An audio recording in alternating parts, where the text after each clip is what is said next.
And it's a very good morning to the Gelding on different days in the parts of the state that you and I are in, Gelding. Overcast and a little bit strange in your area, and blue skies and wind where I am. So I would imagine that you and I will have to have our best punting shoes on to try and pick some winners today at Caulfield. Well, Professor, as I said in my text to you last night and talking this morning, I'm expecting to get Armageddon here this afternoon at Caulfield South by the weather reports last night. Like, they're talking very strong winds, thunderstorms, rain. At the moment, where I'm at Caulfield South, probably about 2 k's from the racetrack, Professor, where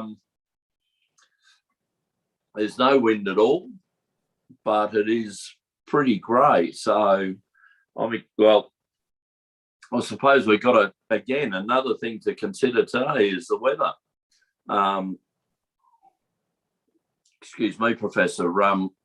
Racing at Caulfield, I thought the rail out 4 metres, no wind, a beautiful day for leaders and on pace races at Caulfield. But if there's strong winds, you'll certainly need cover when you're racing. And if it's a bog track, is it better to be behind and flash down the outside in the newer ground? So again, to the punters, I know I say it, pattern of racing is going to be awfully important today, and without knowing what the weather is and the track conditions are going to be, it's a very hard day, Professor.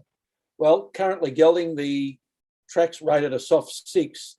I'd imagine if there's no further rain, that won't be downgraded because there's a fair bit of wind around at the moment. But with rain, that could very easily deteriorate given how soft the ground is and the amount of rain we've had over the last week, 2 weeks.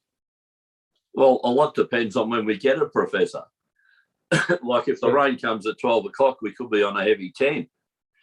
Yeah, but if the rain doesn't come till 4 o'clock, we could have a good, racing on a good day. So I suppose that's where, look, it's just a warning to our listeners.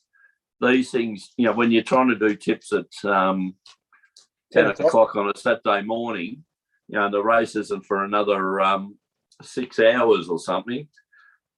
There's something that may change. So just take that into consideration. Well, the rail's out 4 metres today, Gelding, for the entire circuit.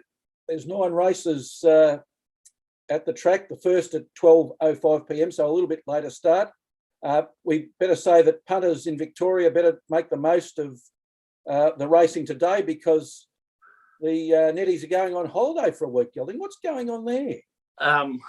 Professor, Racing Victoria have decided that there's too much racing. Like they're the ones that Gelding. There can never be enough racing. They're the ones that schedule 2 meetings on a Sunday or a meeting on a Friday afternoon and a Friday night and things like that. Look, I don't know what the theory is, but they're closing racing Monday to Friday. So if you want your fix of racing, Professor, get on to the tips today and also the tips for tomorrow because we're having a 5-day break. Excuse me. But expect big fields in all of them because here the trainers are trying to get these runs into these horses because they won't be racing next week. But they're supposed to be for a rest for all the participants in racing, but all the stables are still remaining open, Professor, because the horses have to be fed, stables to be cleaned out. Only some people are getting a break, Gelding. Training. Well, the jockeys will still be down there riding track work. And as talking to Sportsman Radio's own Craig Robinson, he doesn't get paid for track work. So Racing Victoria taking away from the jockeys a chance to earn money, but expect them to go to the trainers and and work. Maybe the good jockeys cannot do that. But can I be a little bit cynical, Gelding? It's a way of Racing Victoria saving some money, because the stakes money won't be awarded, will it? No, that's right, Professor. But then again, there's no income coming in by no turnover at the TAB. Well, that's right. I don't know whether the government will be so happy about that during these times. Did they ask permission of the bookies and the TAB? Yeah, well, they can do that? Yeah. So harness racing, like the bookies will still be able to bet on sport, all that. Maybe they want to stay at home and just watch the Olympics, Professor, the first week of the Olympics. Oh, they're going to make use of their Netflix subscription. Yeah. Anyway, it'd be interesting to get Robbo's opinion on that, who I did back during the week, Professor, when he won on Brazen Bow. So he rode that one nicely for a nice little collect. Yeah, he had a quiet week, though.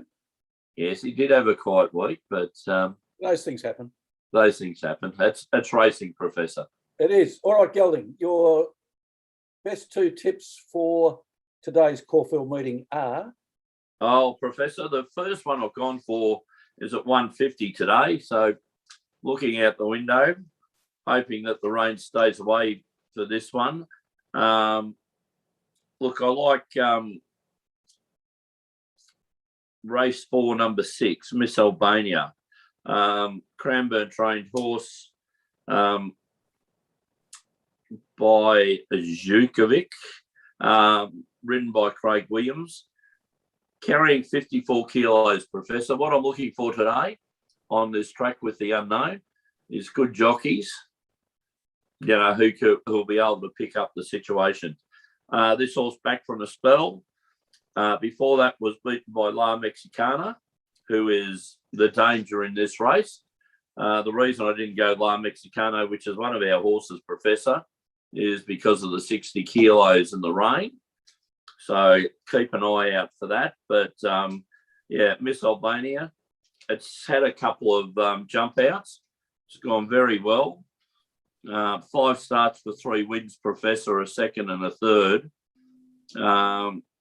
First up, it was placed last time, but 1 second up by Magnus, a horse that the breeding normally like the wet. So we're going race 4, number 6, Professor, but certainly very worried about number 1, La Mexicana. We then go to race 7, Professor, when I think we should be getting Armageddon with thunderstorms. Gone race 7, number 2, the Big Easy. Trained by Ma and Eustace, our leading trainers, and ridden by our leading jockey, Jamie Carr. Can get round about the $3.60 at the moment, Professor, so might be a good bet. It's 1 over the distance. It's 1 in the wet, Professor.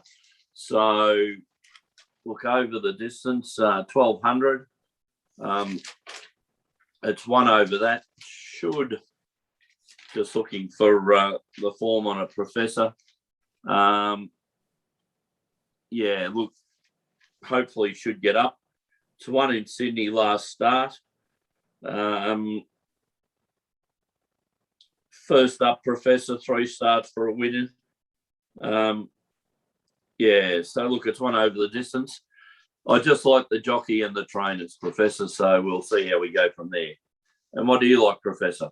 All right, Gelding, with your warning, I've taken that into account. I'm going very early, so my tips are in race 1 and race 2 today. Race 1, the Neds Vovis Gold Stayers, race over 2,412 metres, Gelding. That's an interesting distance. 12 metres more than the Caulfield Cup, Professor. Yes, I'm just hoping that 12 metres will help my horse. Yes. It probably needs the extra distance. Certainly a good stayer. It's an open race, Gelding. Number 8, Cakewalk Baby out of barrier 6, the grey horse.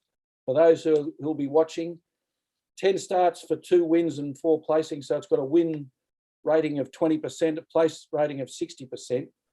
It was second at Flemington at the start of July to Token Spirit. by about 3.5 lengths in the soft, and won at Flemington, beat Sabre Princess in soft going as well, with Michael Poy aboard. He's back aboard today. Now, trivia question, Gelding. What was Michael Poy's first ride? Oh, Who did he ride? I don't know, Professor. But Okay, what I thought was interesting, because it's one of our horses, Gelding, his first ride was in 2017 at Mornington on Nature Strip. on Nature Strip. And guess Wow. what? Nature Strip won that day in the maiden. Surprising about that, Professor. One of my favourite horses, Nature Strip. And I will go back and say that Michael Poy's father, who is Michael Clark, who used to ride for the Hayes stables, was one of my favourite jockeys. And as you know, Professor, I do have little favourite jockeys I like to follow. So yes, he's certainly got the pedigree to be a good rider. Yep. So good each way bet, Gelding. It's currently showing $3.30. Yes, Professor. A horse that gets back in its races, though. So let's hope, it can be that extra 12 metres of the distance may help it. Yeah. These are my dot points on the horse, Gelding. In my opinion, it's on the improve. It's been the winner in a better grade than this race, but tends to get back in its races from my viewing of the footage over its last few races. So hopefully the field will be bunched on the final turn and it'll be able to come through and win. Yeah. My second choice, race 2, the MRC member Alan Yates handicap, 1,400 metres. It's an open race. Horse 7, King Magnus. Another horse that likes to get back. 15 starts for 5 wins and 4 placings, so 33% win, 60% place. It's very good each way. Odds fixed at the moment, Gelding, $4.20. So if we can collect on that, it'll be very good. My dot points on this horse, it's won at the distance, it's won at the track, although it's up in class today. Its last start was a win at this track over the distance. It beat one of our other horses, Gelding, that we've been on before, Jumbo Ozaki. Yes. Jumbo coming back from injury, so we like that. Now, it's ridden by Alana Kelly, the apprentice. Riding well. Yeah, who's riding well. Trained by Robbie Griffiths and Matthew de Kock. Doing okay. So, yeah, look, for value, Gelding, those 2 horses, I think, should give the punters at least some. If they don't win, we'll at least give the punters some return. Well, Professor, I like King Magnus. As I said, the Magnus breed do very, very well in the wet conditions. I noticed King Magnus in the soft going has had 3 starts for 2 wins and a second. Do you reckon, like, it had 54, now Alana Kelly can claim 3 kilos, Professor? Do you think she'll get down to the 51 kilos? Well, we can hope, can't we?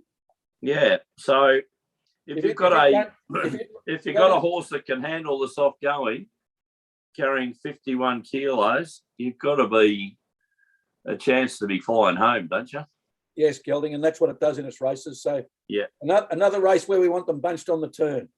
Beautiful, Professor. I like both of them, and all I can say is today, let's hope that the rain stays away for a little bit. All right, Gelding, the Professor's Parlay. The very successful Professor's Parlay, yes. The agreed bet of the day between you and I, Gelding, race 4, horse 6, Miss Albania. I think that's going to be a very hard one to get by. Into the 3 o'clock game today, can't go past Galligan's South Sydney Rabbitohs to beat the New Zealand Warriors. Currently showing $1.15. Very nice. The Rabbitohs have been the team with Melbourne Storm that recently have been the most consistent. The New Zealand Warriors are known for their inconsistency, and they've played every game away from home, Gelding. So I think as the season goes on, that just becomes an even harder burden to carry. It certainly does, Professor. And then we'll parlay that into the 5:30 p.m. game this afternoon. Our Schooners, Manly Sea Eagles, to beat the West Tigers. The Trebojevic brothers are both back. Daly Cherry Evans is back. So I would think Manly will have no problems running over the West Tigers. Manly eyeing a top 4 berth, especially with the Parramatta Eels being beaten last night by the Melbourne, not Parramatta Eels, Parramatta Eels being beaten by Canberra Raiders on Thursday night. Yeah. Well, Professor, let's hope they go very, very well. So I think the Eagles will win, and I think the Rabbitohs will win, and let's hope for Miss Albania. Yeah, fingers crossed, Gelding. Well, Sports Fan Radio tomorrow. A big show will be one of the big things coming up this week, although there's not much media attention about it. The AFLW draft is on Tuesday night. Gelding, did you know that the AFLW draft is on Tuesday night? Is it really, Professor? Where are they holding that? Where are they holding it? They're holding it online, Gelding. Online. They're holding it on the internet. Does it get the fanfare the men's draft seems to get? Regrettably, no, Gelding, but we don't play favourites on Sports Fan Radio, so we'll be giving it expert coverage tomorrow. Oh, well, look forward to hearing the top 10 drafts and who my mighty Tigers might pick up, Professor, this year. So I wonder if Sarah will be predicting that the Tigers finish last next season. Oh, I don't think she did. But look, it was a pick. And when Sarah did that pick, Richmond hadn't won a game in their first season. So it was good. But, the joys of punting, managed to get that. I've got a nice little schooner tucked away there in the back pocket as a result of Richmond. But they improved a lot. So all she can do is predict on what she thinks, Professor. And the good thing about it is, I think she did fairly well in the prediction. She did very well, Gelding. They might be something that could go in the Professor's parlay later in the year. Exactly. So we can look forward to when we get together and have a schooner again, Gelding, because we haven't had one for a while. Oh, looking forward to it, Professor. I'll have to talk to you about that. What we can do. The races might be easier than the footy. It could well be. All right, Gelding. Until next Saturday for That's Racing, it's good luck.